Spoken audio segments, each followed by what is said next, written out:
So this show, project, whatever we want to call it, podcast, has been a while in the making, right? I am not the type to do this. I like to keep quiet, you know, mind my own business, do my own work, live in the shadows, and, you know, live a normal life. But there's only so much one can take before you want to scream, you want to be heard, you want the truth to come out, and, you know, injustices not to fly the way they've been. So I came to today, you know, Veterans Day, November 11th, 2019, exactly 101 days, 101 years, sorry, after the end of World War One. I'm coming out here in my trench coat and talking to the world about my experience and why I'm doing the work I do. So, you can say my story starts my sophomore or junior year of college, right? I've been following Bitcoin for a while, and I find out that the price had dropped 90%. So everybody online was screaming, "Oh, it's the end of Bitcoin, ha ha ha, see, it's a dumb project."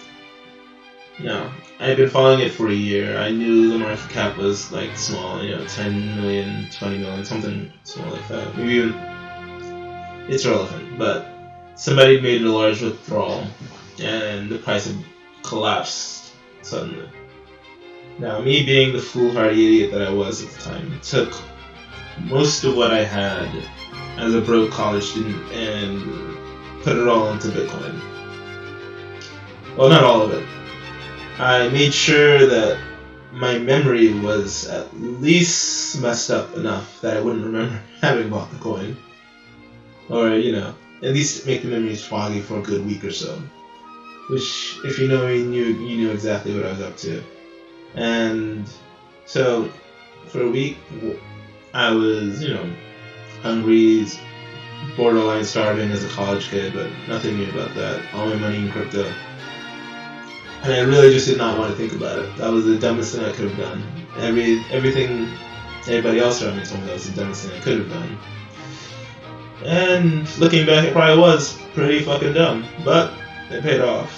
So 2 years later, time to graduate, I had enough to pay for my tuition in full.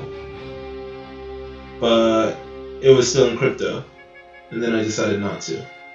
Because one, I felt I'd been robbed by the school.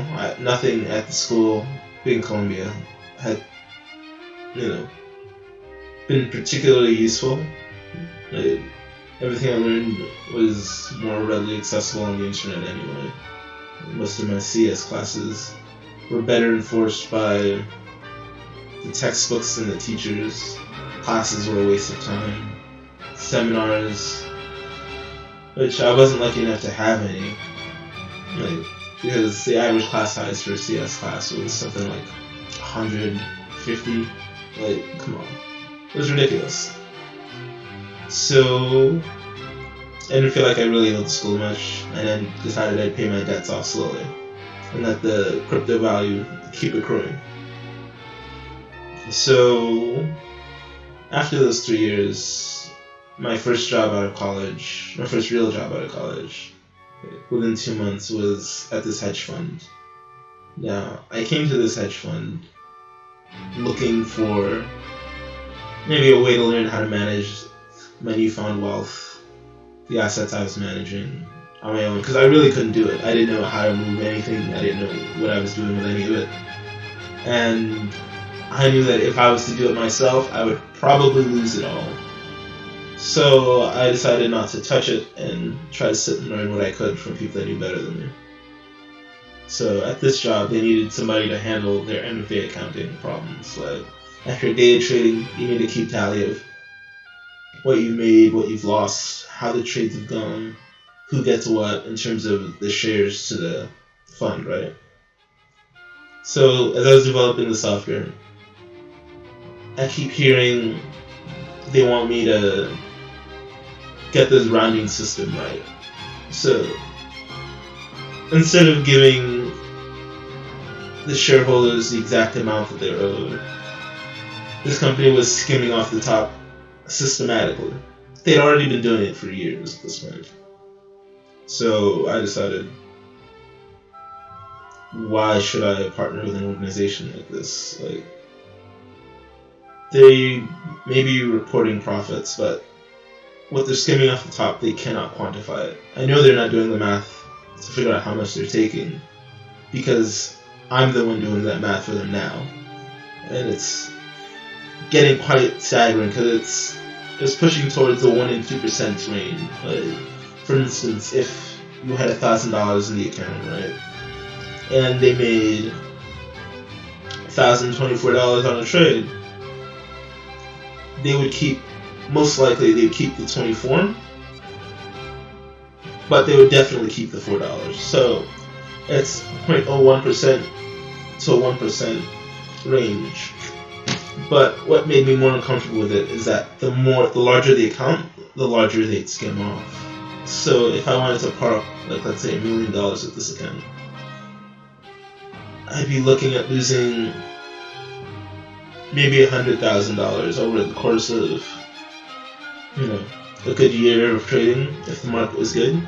So I was frustrated. Like, why would I trust my assets with a company like this? Why would I trust my assets with any companies like this? Because I know for a fact that they're not doing what they say they're going to do.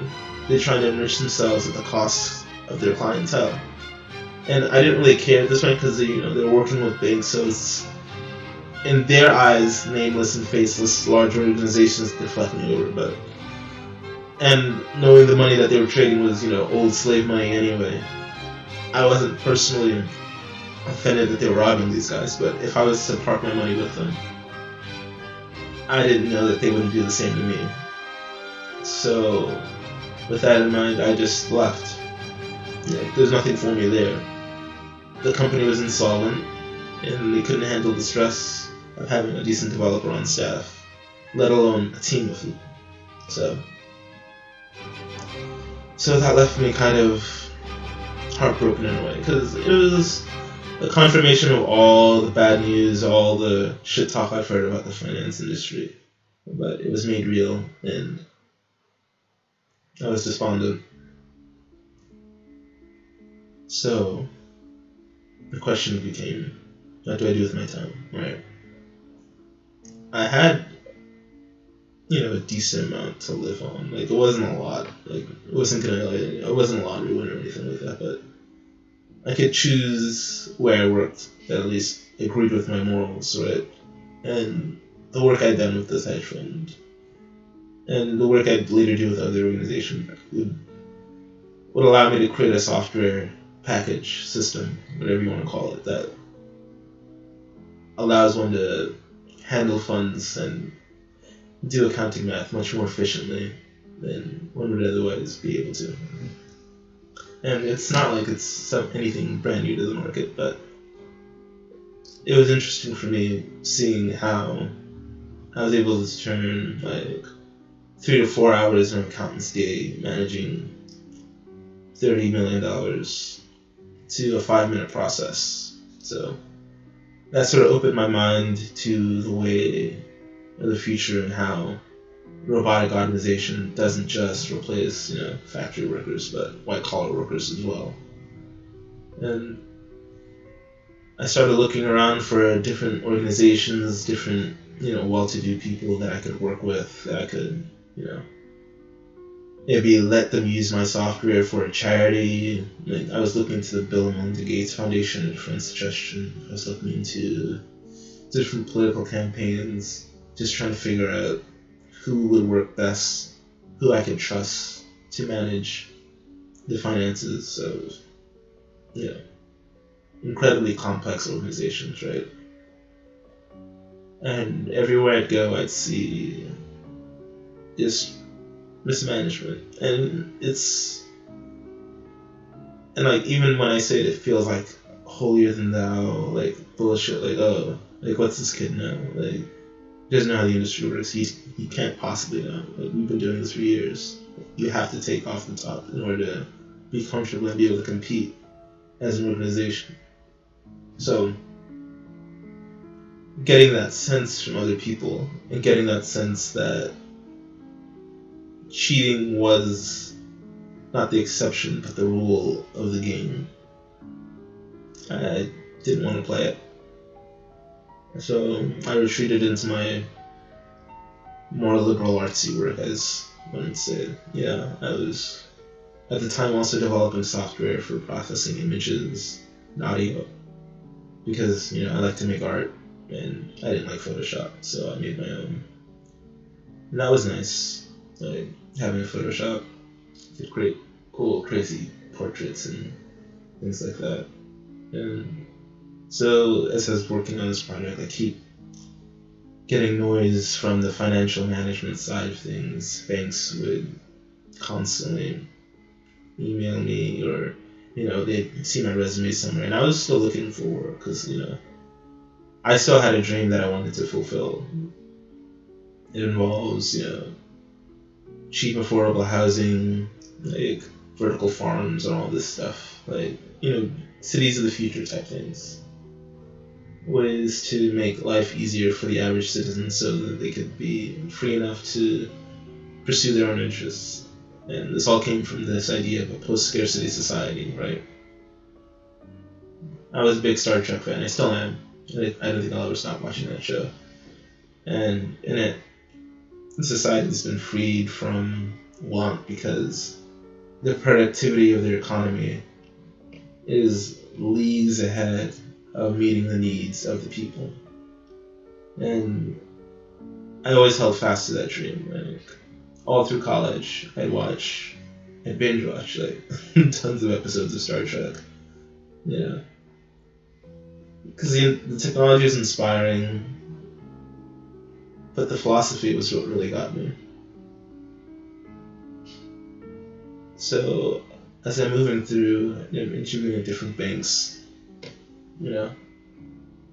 I had to make sure that they at least held themselves up to the same moral caliber that they claim to openly. Like, Google used to have the motto, "Don't be evil," right? And they took that off. So that kind of took Google off my books. Like, literally, as I was applying for the hedge fund, I was looking into Google, and as I was reading into Google, it kind of broke my heart. And then, what was it? Capital One, JP Morgan. Because JP Morgan had the steel commodities scandal recently, where they tell clients to invest somewhere and then chase themselves with fuck up their clients.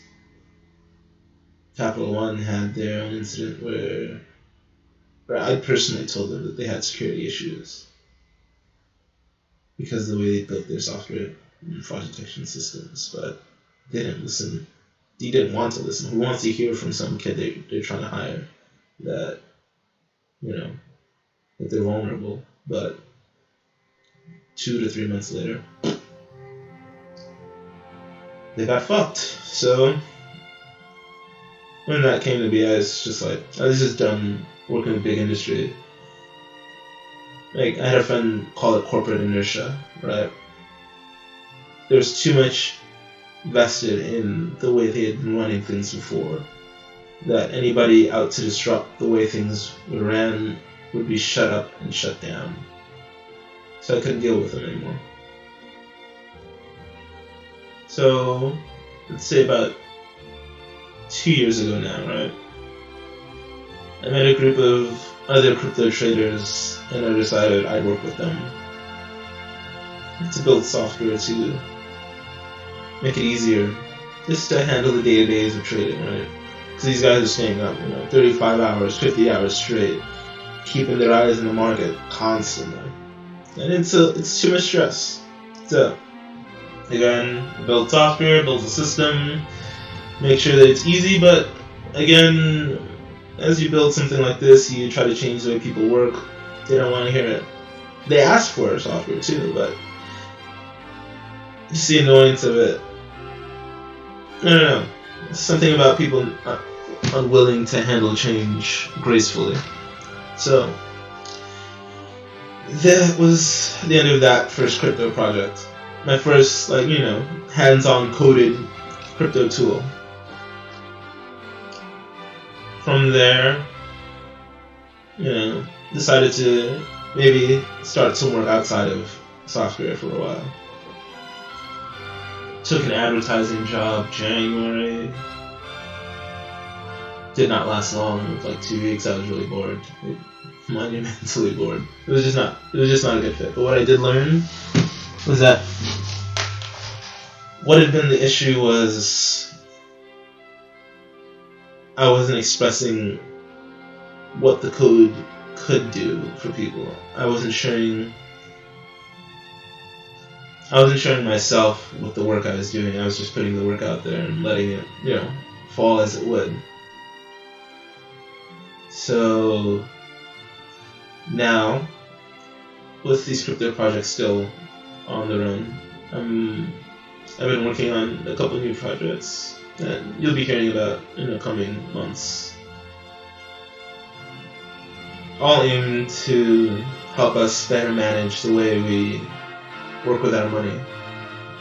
But this is all towards the goal of putting us in a place where we could be a post-scarcity society, where we no longer have poverty at global scales anymore. And of course that necessitates being able to manage and see where everything's going, right? And part of the reason I'm even out here today, of all days, Veterans Day, is that I keep looking around and hearing news about, protests in Bangkok, protests in Iran, protests in Afghanistan. People all around the world are angry. Or is it Bangkok or Hong Kong? It's Hong Kong, I believe. Or is it Beijing? Honestly, maybe all three, but and I'm also a little sleep deprived right now, so this is like my third, fourth take of this. It clearly needs work, but hopefully it'll get there. So, as I'm working,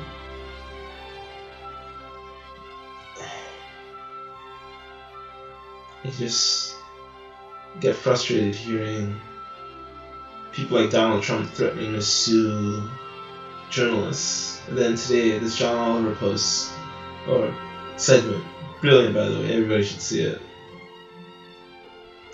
about a coal mining CEO who had lost 9 of his workers in a mine collapse due to unsound business practices that he was warned against, saying that the thing that stressed him most in his life was a comedian putting the truth out there about what he'd been doing. That really stuck with me. It wasn't the death of his employees that got him. It was somebody calling him out on his bullshit that got to him. So, that's part of what this is, in addition to releasing my software and just getting my work out there. I'm going to be speaking truth to power, because it's what the world needs right now. And if I don't do it, who else will? So, with that in mind, one thing that's really been bothering me of late is this way we've been running and allowed to run these slap lawsuits, these frivolous lawsuits, right? Where we think of ourselves as a country with free speech and democracy and the great American way. It's the greatest, freest, most powerful country on the face of the earth. But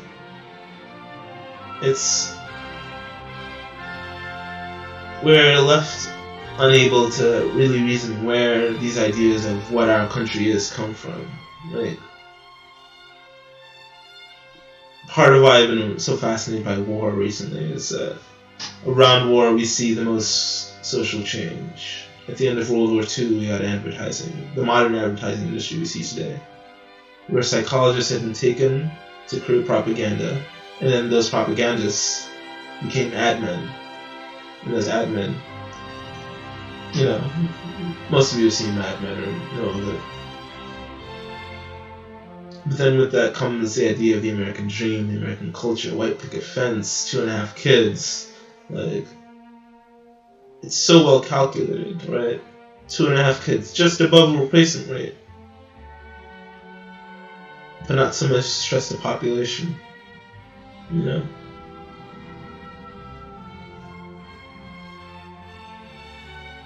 And then the ideas of normality. Like, hip-hop, for instance. I love hip-hop. But it's been turned to shit. Honestly. Like, some of it's good. But I miss back in the day when most of it was good. Most of what you'd hear was actual powerful work. But this goes back before Biggie and Tupac. Biggie and Tupac were the beginnings of the end, in my opinion.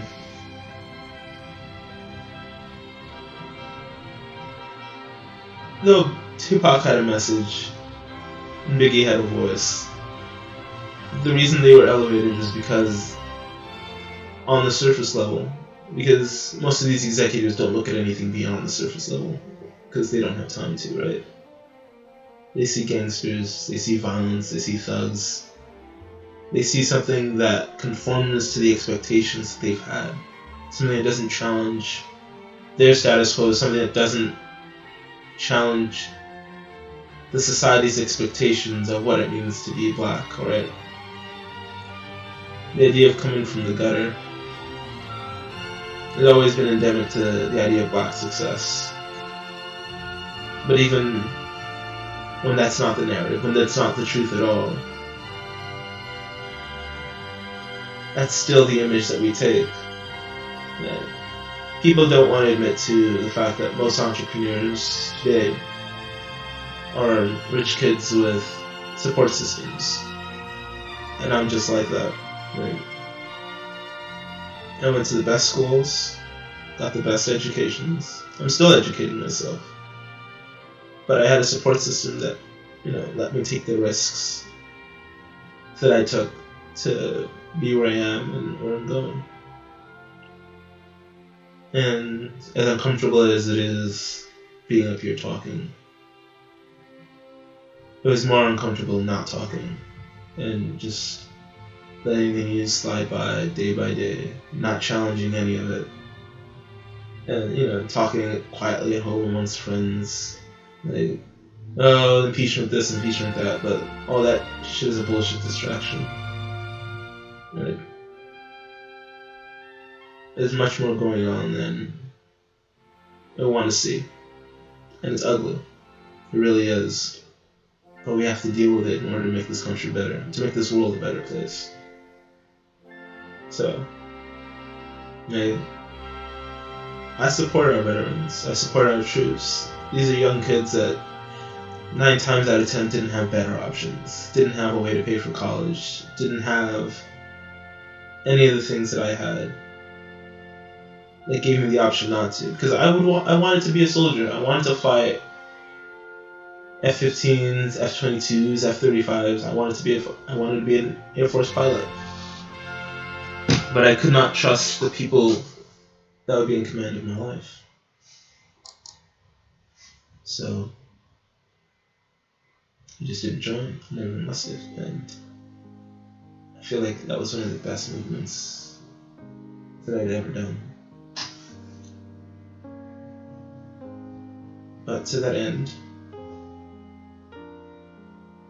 talking, sharing my story, trying to express the frustration that comes with wanting to do the right thing and having society force you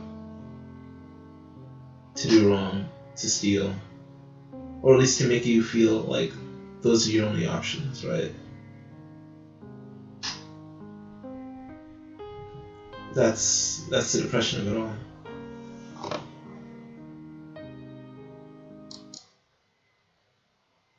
So yeah, thank you for signing on. Hopefully there'll be more to come. We'll be doing much more fun stuff. Characters, game streams, live streams, music streams. So I'll catch you later. Peace.